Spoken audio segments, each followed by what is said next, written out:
Hi, നമ്മളിന്ന് vanilla വിളവെടുത്തോണ്ടിരിക്കുവാണേ. ഈ ഒരു സമയത്ത് കേട്ടോ വാനില വിളവെടുക്കുന്നത്. ഇത് മൂക്കാനായിട്ട് ഒരുപാട് സമയം വേണം. ഇത് ഏകദേശം ഒരു ഡിസംബർ മാസമൊക്കെ ആകുമ്പോഴത്തേക്ക് നമുക്ക് പറിക്കാനുള്ള പാകമാകും. നമുക്ക് ഈ വർഷം വലിയ കുഴപ്പമില്ലാത്ത രീതിക്കുള്ള വിളവുണ്ടായിരുന്നു കേട്ടോ.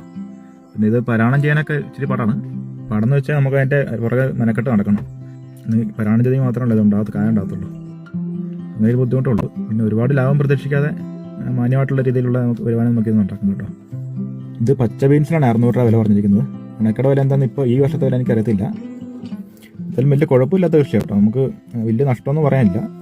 പിന്നെ ഇത് പറിക്കുമ്പോൾ ശ്രദ്ധിക്കേണ്ടത്, ഇത് പച്ചയായിട്ട് കൊടുക്കുമ്പോഴത്തേക്ക് നമ്മളിത് കൊലയോട് കൂടി തന്നെ ആയിട്ട് കൊടുക്കുന്നത്. അതിന് ഞെട്ട് അടുത്ത് കളയേണ്ട കാര്യമില്ല. ആ ബീൻസ് വേർപെടുത്തേണ്ട കാര്യമില്ല കേട്ടോ.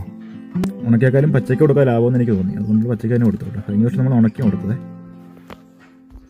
അതുകൊണ്ട് ഇത്ര ബീൻസ് നമുക്ക് കിട്ടിയേ. ഇനിയിപ്പോൾ അടുത്ത പരിപാടി എന്ന് പറഞ്ഞാൽ നമുക്ക് ഈ വാനില വള്ളി കെട്ടി ഇറക്കേണ്ടതുണ്ട്. ഇനിയിപ്പോൾ പൂവുണ്ടാകാൻ വേണ്ടി ഇത് കെട്ടി ഇറക്കണം. അപ്പോൾ ആ വീഡിയോയുടെ ലിങ്ക് ഞാൻ കമൻറ്റ് ബോക്സിൽ ഇട്ടാകാവേ. അതുകൊണ്ട് കഴിഞ്ഞാൽ മനസ്സിലാകുന്നത് എങ്ങനെയാണ് പൂവുണ്ടാകുന്നത്. ഇതൊക്കെ പഴുത്ത ബീൻസാണേ. ഇത്രയും പഴുക്കേണ്ട കാര്യമില്ല. ഏകദേശം ഒരു മഞ്ഞ നിറം ആകുമ്പോഴത്തേക്കും പറിക്കാം കേട്ടോ. അതിൻ്റെ അറ്റത്തൊരു മഞ്ഞ നിറം പോലെ വരും.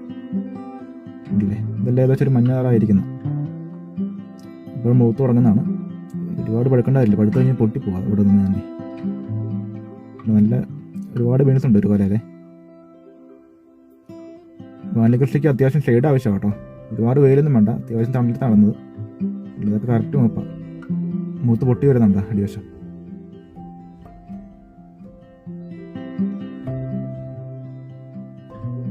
നമുക്ക് ഏകദേശം ഒരു 6-7 മൂട് ചെടിയേ ഉള്ളൂ കേട്ടോ. അതായത് നമുക്ക് കിട്ടിയ ബീൻസ് എത്രയും ഏകദേശം ഒരു 8-10 കിലോ ബീൻസ് ഉണ്ട്. ഇതൊരു 1.5-2 വർഷം മതി കേട്ടോ കായ്ക്കാനായിട്ട്. ഇത് കുരുമുളകൊക്കെ പോലെ തന്നെ ലാഭകരമാണ്. കുരുമുളകിനേക്കാളും ലാഭമെന്ന് എനിക്ക് തോന്നുന്നു. കാരണം വലിയ പറിക്കാനും വലിയ പാടില്ല. പിന്നെ മെതിക്കണ്ട, കുറച്ച് ഡയറ്റ് ആൻഡ് കൊടുത്താൽ മാത്രം മതി. അപ്പോൾ നമുക്ക് അടുത്ത വീഡിയോ ആയിട്ട് പിന്നെയും കാണാവേ.